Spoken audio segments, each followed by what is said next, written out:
Hi, I'm Christina Baker Kline, and my new novel is called The Exiles. So the story grew out of a life-changing visit that I made to Australia and an intense interest I had in the 19th century female prisoners sent from Britain and Ireland to populate this new land, along with the Aboriginal people whose way of life was destroyed when colonists landed on their shores.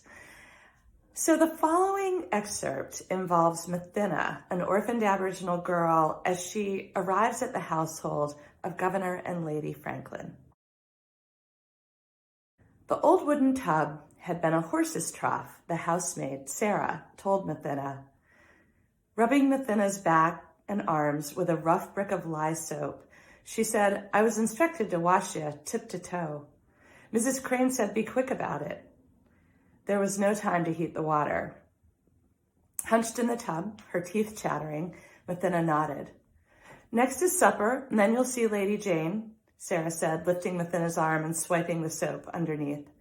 "Mrs. Wilson is the cook. She's a good sort. Most of us housemaids are here because of her.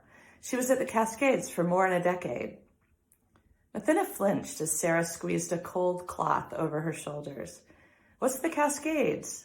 "Stay still, I have to rinse you. It's a prison. They call it the Female Factory. Horrible place. Though not as bad as Flinders Island from what I hear. Now raise your chin." Mathinna looked up as Sarah scrubbed her neck. She remembered what the captain had said about the convicts at Port Arthur, that they were ruthless. They'd cut your throat as soon as they'd look at you. She thought of the men she'd seen at the wharf shuffling along in their shackles. "I didn't know there were lady convicts," she said. Sarah made a face. "We're hardly ladies." Mathinna gazed at Sarah with her curly brown hair and bright blue eyes, her neat gray dress. She seemed harmless enough, but who knew? "Did you murder somebody?" Sarah laughed. "Only in me heart." Wringing out the cloth, she says, "Murderers are not allowed out on day release. They pick tar out of ropes in their cells all day long. Ruins your fingers. Best reason I can think of not to kill somebody."